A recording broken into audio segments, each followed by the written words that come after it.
சாய்ராம். சாய் அன்பர்கள் அனைவருக்கும் சாயப்பாவின் அன்பும் ஆசீர்வாதமும் கிடைக்க மனதார பிரார்த்தனை செய்கின்றேன். என் அன்பு குழந்தையே, உன்னுடைய உயிரான உறவிடத்திலிருந்து உனக்கான அழைப்பு இன்று இரவுக்குள் வரத்தான் போகின்றது. நீ நினைக்கலாம் அது எப்படி நடக்கும், எனக்கு என்னுடைய உறவிடமிருந்து அழைப்பு வரும் என்ற நம்பிக்கை இல்லை. என்னுடைய உறவுக்கும் எனக்கும் இடையில் பேச்சுவார்த்தைகள் இல்லாமல் இருக்கிறது. நானே இந்த வாழ்க்கையை வெறுத்து மனம் விரும்பி நின்று கொண்டிருக்கின்றேன். நீங்கள் சொல்லுவது போல மட்டும் நடந்துவிட்டால் என்னை விட அதிகமான சந்தோஷம் இங்கு வேறு யாருக்கும் கிடைத்து விடாது. இப்படியாகத்தானே நீ நினைத்து கொண்டிருக்கின்றாய். உன் மனதில் உள்ள எண்ணங்கள் எல்லாம் எனக்கு தெரியாமல் இல்லை. இன்று நான் உனக்கு தர இருக்கின்ற இந்த வாக்கில் உன்னுடைய வாழ்க்கையானது மீண்டும் பழைய நிலைக்கு திரும்பத்தான் போகிறது. இது எப்படி நடக்கும் என்று நீ யோசிப்பதற்கு முன்னால் நான் இதனை உனக்கு தெளிவாக சொல்லி விடுகின்றேன். உன்னுடைய உயிரான உறவை இப்பொழுதும் நீ அதிகமாக நினைத்து வேதனை அடைந்து கொண்டிருக்கின்றாய் அல்லவா? அத்தனை அன்போடு பழகி இருந்தாலும் எல்லாவற்றையும் மறந்துவிட்டு ஒரு சிறு பிரச்சனைகள் காரணமாக அந்த உறவினை பிரிய வேண்டிய சூழ்நிலைகளும் வந்துவிட்டது என்று எண்ணி நீ மிகுந்த துயரத்தில் இருந்து கொண்டிருக்கின்றாய்.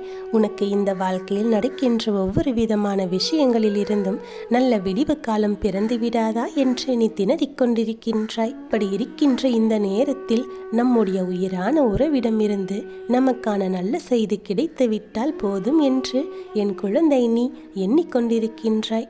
உன்னுடைய இந்த மனநிலையை உணர்ந்துதான் நான் உனக்கு இந்த செய்தியினை கொண்டு வந்திருக்கின்றேன். நீ ஒரு விஷயத்தை தெளிவாக புரிந்து கொள்ள வேண்டும்.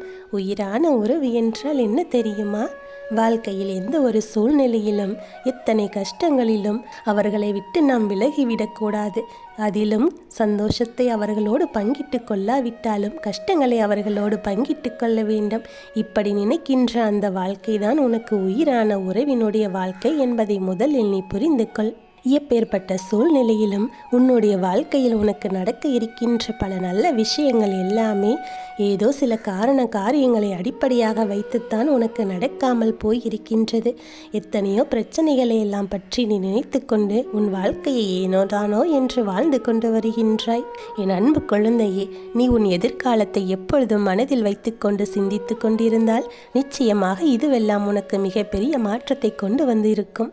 என்னதான் இந்த வாழ்க்கையில் உனக்கு பல சூழ்நிலைகள் கஷ்டத்தை கொடுக்கும் பொழுதெல்லாம் நம் வாழ்க்கையில் ஆறுதலுக்கென்று ஏதாவது ஒரு உறவை நம்மோடு இருக்க வேண்டும் என்றுதான் நீ நினைத்து கொண்டிருக்கின்றாய்.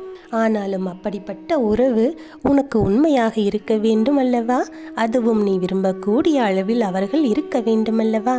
உன் மீது அளவுக்கு அதிகமான அன்பும் பாசமும் அவர்களுக்கு இருந்தால்தான் அந்த உறவு எப்போதும் நிலையாக இருக்கும். இந்த வாழ்க்கையை என்னை விட யாராலும் மகிழ்ச்சியாக அனுபவித்து வாழ்ந்துவிட முடியாது என்று நீ நினைத்து கொண்டிருக்கின்றாய். நீயாக நேசித்த ஒரு உறவானது உன்னை விட்டு பிரிந்து செல்லும் போது அதை விட பெரிய துன்பம் வேறு எதுவும் இல்லை. இந்த வாழ்க்கையை நான் இதற்கு மேலும் வாழ வேண்டுமா என்று கேட்கும் அளவிற்கு உன்னுடைய வாழ்க்கையானது உனக்கு சலிப்பு ஏற்படுத்திவிட்டது. அதனால்தான் என்னிடத்தில் வந்து நீ இப்படி ஒரு வார்த்தையை கேட்டுக்கொண்டிருக்கின்றாய். உன் பிரச்சனைகளை எல்லாம் தீர்க்க வேண்டும் என்றுதான் உன்னோடு வந்து விட்டேன். என்னுடைய வாழ்க்கையில் எனக்கு ஒரு சந்தோஷமான முடிவு கிடைத்துவிட்டால் போதும் என்றுதான் என்னை தேடி வந்திருக்கின்றாய். உடனடியாக உன் பிரச்சனைகளை எல்லாம் தீர்க்க வேண்டும் என்றுதான் நான் உனக்காக இதை சொல்லிக் கொண்டிருக்கின்றேன். உண்மையான அன்பு என்றால் என்ன தெரியுமா? ஒன்றாக சேர்ந்திருக்கின்ற உறவுகள் உண்மையான அன்பினை எப்போது புரிந்து கொள்வார்கள் தெரியுமா? அந்த உறவு தன்னை விட்டு பிரியும் போதுதான் அந்த உறவினுடைய ஆழம் என்ன என்பது அவர்களுக்கு தெரியும். அவர்கள் அப்படி பிரியும் போது ஏற்படும் வலி என்ன என்பதுதான் அந்த அன்பினுடைய ஆழத்தை அவர்களுக்கு புரிய வைக்கும். உண்மையான அன்பு என்பது பிரிவில்தான் முழுமையாக வெளிப்படுகின்றது. உன் வாழ்க்கையில் இப்போது ஏற்பட்டிருக்கும் இந்த பிரிவுதான் உன் வாழ்க்கை துணை மீது உனக்கு எவ்வளவு அன்பு இருந்தது என்பதை உணர்த்தி கொண்டிருக்கின்றது. நீ அவர்களை விட்டு பிரிந்த பிறகுதான் அவர்கள் உனக்கு எவ்வளவு முக்கியமாக இருந்திருக்கிறார்கள், முழுமையான அன்பை உனக்கு கொடுத்திருக்கிறார்கள் என்பதையெல்லாம் நீ உணர்ந்து ஆரம்பித்திருக்கின்றாய். அவர் மேல் நீ காட்டும் கோபமும் ஒரு வகையான அன்புதான் என்பதையும் நீ புரிந்து கொள்ள வேண்டும். இன்று நீ எப்படி இந்த மனநிலையில் இருக்கிறாயோ, எப்படி அவர்களை மனதார நீ நினைக்கின்றாயோ, அதை போலவே அவர்களும் உன்னை நேசித்து கொண்டுதான் இருக்கின்றார்கள். எத்தனை கஷ்டங்கள் வந்தாலும், எத்தனை துன்பங்கள் வந்தாலும் அவர்களுடைய மனதில் உன்னை பற்றிய நல்ல எண்ணங்கள் தான் ஓரளவு இருந்து கொண்டிருக்கின்றது. எத்தனை பிரச்சனைகளை நீங்கள் இருவரும் சேர்ந்து சமாளித்து இருக்கின்றீர்கள். எத்தனையோ விஷயங்களை எல்லாம் வாழ்க்கையில் சேர்ந்து ஒன்றாக கடந்து வந்திருக்கின்றீர்கள். பலரின் சூழ்ச்சிகளை எல்லாம் ஒன்றாக சேர்ந்து அதனை முறியடித்து ஒற்றுமையாக வாழ்ந்தும் காட்டியிருக்கின்றீர்கள். ஆனால் இப்போது வந்திருக்கும் இந்த பிரிவானது தற்காலிகமானது என்பதை நீ புரிந்து கொள். இருவருடைய மனதுமே காயம்பட்டுத்தான் இருக்கின்றது. உங்களுடைய காயம் பெரிதாக தான் இருக்கின்றது. ஆனால் அதற்கான மருந்தினை நீங்கள் இருவரும் தான் எடுத்துக்கொள்ள வேண்டுமே தவிர வேறு யாரிடத்திலும் அதை முழுமையாக நீங்கள் எதிர்பார்த்துவிடக் கூடாது. ஏனென்றால் உங்கள் இருவருக்கும் உங்களை பற்றிய நல்ல நினைவுகள் எப்போதும் மனதிற்குள் இருந்து கொண்டுதான் இருக்கும். அந்த நினைவுகள் தான் உங்களை இப்போது ஒன்று சேர்க்கப் போகின்றது. இருவரும் சேர்ந்து இருந்தால் மட்டுமே பலமாக இருக்க முடியும்.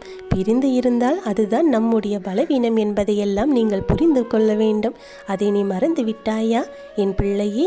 இந்த வாழ்க்கையில் எத்தனையோ பேர் வேதனைகளையும் கொடுத்திருந்தாலும் நாம் தெரிந்து கொள்ள வேண்டிய ஒரே விஷயம், எப்பாடுபட்டாவது இந்த வாழ்க்கையில் நாம் நல்லபடியாக வாழ்ந்து காட்ட வேண்டும் என்பதுதான். ஒரு உறவின் மீது நீ வைத்திருக்கின்ற அன்பானது ஒரு நாளும் உனக்கு குறைந்து விடக்கூடாது. ஒருவேளை அது குறைகிறது என்றால் நிச்சயமாக ஏதோ ஒரு விஷயம் அங்கே தடைப்பட்டு நிற்கிறது என்பதை நீ புரிந்து கொள். உன்னுடைய உயிரான உறவுக்கும் உனக்கும் இடையில் இருக்கின்ற இந்த வாழ்க்கை பிரச்சனை என்பது தீரக்கூடிய பிரச்சனை தான்.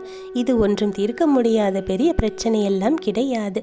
சில நேரங்களில் அன்பு அதிகமாகும் பொழுது கூட வாழ்க்கையில் சில பிரச்சனைகள் உருவாகும்.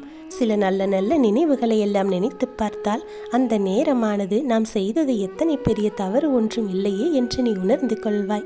இது போல சிறு விஷயங்கள் எல்லாம் வாழ்க்கையில் நடக்கும் பொழுது ஒருவருக்கொருவர் விட்டு கொடுத்து உன்னால் உன் துணையானது கஷ்டப்படக்கூடாது என்றும் அவரால் நீ கஷ்டப்படக்கூடாது என்றும் ஒருவருக்கொருவர் அன்பு செலுத்தி பழக வேண்டும். உங்கள் இருவருக்கும் இடையில் நடக்கின்ற விஷயங்களை எல்லாம் யாரோ ஒருவர் முடிவு செய்துவிடக்கூடாது. எதுவாக இருந்தாலும் நீங்கள் இருவரும் மட்டுமே அதை முடிவு செய்ய வேண்டும். உங்கள் வாழ்க்கை பற்றிய புரிதல் உங்களுக்கு தெளிவாக இருக்க வேண்டும். எந்த ஒரு விஷயத்தை அதிகமாக நினைக்கின்றோமோ அந்த விஷயம் நிச்சயமாக உன் வாழ்க்கையில் நடந்துவிடும். எந்த ஒரு விஷயத்தை நம் வாழ்க்கையில் மாற்ற வேண்டும் என்று நினைத்து கொண்டிருக்கின்றோமோ அந்த விஷயம் நம் ஆழ்மனதில் அதிகமாக பதிந்து அதையே நாம் சிந்தித்து கொண்டு அதற்கான முயற்சிகளை எடுக்கும் பொழுது அது நம் வாழ்க்கையில் எப்படியாவது நடந்துவிடும் என்பதை நீ மறந்துவிடாதே.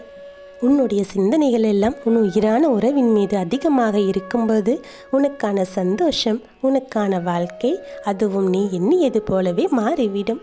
நீ உன் உயிரான உறவு மீது வைத்த அன்பு என்பது அத்தனை சாதாரணமான அன்பு கிடையாது. உன்னில் இருக்கின்ற அந்த நல்ல எண்ணத்தினால்தான் நிச்சயமாக அவர்கள் உன்னை தேடி வந்துவிடத்தான் போகின்றார்கள். என் செல்ல பிள்ளையே, ஆரம்பத்தில் மனதில் கருத்து வேறுபாடுகள், கோபம் கொஞ்சம் அதிகமாகத்தான் இருக்கும், பிரச்சனைகளும் சற்று அதிகமாகத்தான் இருக்கும். இனிமேல் இந்த வாழ்க்கையை தொடரக்கூடாது என்ற எண்ணம் கூட வரலாம்.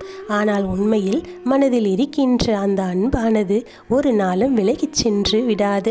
தன்னுடைய ஆழ் மனதிற்குள் உன்னை பற்றிய நல்ல எண்ணங்களும் ஒருபோதும் குறைந்து விடாது. வெளிப்படையாக தோன்றுகின்ற சில பிரச்சனைகளை சிந்தித்து கொண்டு தேவையற்ற குழப்பங்களை எல்லாம் நீங்களாகவே உருவாக்கி கொள்ள வேண்டாம். இதையெல்லாம் நீ தீர்க்கமாக முடிவு செய்துவிட்டால் உன்னுடைய உயிரான உறவு உன்னை விட்டு ஒருபோதும் பிரிந்து செல்லவும் மாட்டார்கள். என் தங்கமே, அவர்களிடத்திலிருந்து வரக்கூடிய அழைப்பானது உன் வாழ்க்கையில் உனக்கு இத்தனை நாளும் இருந்த தேவையில்லாத குழப்பங்களுக்கெல்லாம் மிகப்பெரிய தீர்வாக இருக்கும். இந்த தீர்வு உன் வாழ்க்கையில் பிரிவு கொடுத்த அதிகபட்ச அன்பு இனி உன் வாழ்க்கையில் மகிழ்ச்சியாக கொண்டு செல்லும் என்பதையும் மறந்துவிடாதே. சில கால பிரிவு என்பது உனக்கு அவர்கள் மீது இருக்கின்ற அன்பினை ஆணித்தரமாக புரிய வைத்திருக்கும். நாம் இருவரும் சேர்ந்து இருக்கும் பொழுதும் பிரிந்திருக்கும் பொழுதும் இந்த வாழ்க்கை நமக்கு கற்றுக் கொடுத்தது என்ன என்பதையெல்லாம் நீ ஒரு அனுபவமாக எடுத்துக்கொள்ள வேண்டும். நீ எப்பொழுதும் குடும்பத்தோடும் மகிழ்ச்சியாக சந்தோஷமாக வாழ்ந்தாலே போதும். எப்போதும் என்னுடைய குழந்தைக்கு ஆசைப்பட்ட வாழ்க்கையை தருவதற்கு நான் எல்லா வாய்ப்புகளையும் சந்தர்ப்பங்களையும் சூழ்நிலைகளையும் உருவாக்கி கொடுத்து கொண்டுதான் இருக்கின்றேன். நடந்து முடிந்த எந்த ஒரு பிரச்சனைகளை பற்றியும் நீங்கள் மறுபடியும் பேசவே கூடாது. ஏனென்றால் நடந்து முடிந்த பிரச்சனைகளை பற்றி மீண்டும் மீண்டும் பேசுவதால் மனக்கசப்புகளால் வளருமே தவிர தீர்வு கிடைக்காது. அதனால் நடந்து முடிந்ததை பற்றி பேச வேண்டாம். அடுத்து உங்கள் வாழ்க்கையில் நீங்கள் இருவரும் சேர்ந்து என்னவெல்லாம் செய்ய போகிறீர்கள் என்பதை மட்டும் பேச வேண்டும். எந்த தவறுகளும் நடக்காமல் பார்த்து கொள்ள வேண்டும். தேவையில்லாத சிந்தனைகள் வாழ்க்கையில் உங்களுக்கு மனக்கவலைகளைத்தான் உருவாக்கும் என்பதை புரிந்து கொள்ள வேண்டும். பழைய நினைவுகளை தூசி தட்டி எழுப்ப வேண்டாம். உன்னை தேடி உண்மையான அன்பு வந்து விட்டது. அந்த அன்பினை மறுபடியும் இழந்து விடாமல் தக்க வைத்து கொண்டு நிம்மதியாக வாழ வேண்டும். நல்ல நேரம் வந்த பிறகு உன் வாழ்க்கை உனக்கானதாக மாறப்போகின்றது என்பதை உணர்ந்து கொள்ள வேண்டும். என்னுடைய ஆசீர்வாதம் உனக்கு பரிபூரணமாக இருக்கின்றது. இனி உன் வாழ்க்கையில் நடப்பவையாவும் நல்லதாகவே நடக்கும். நல்லதே நடக்கும். ஓம் சாய்ராம்.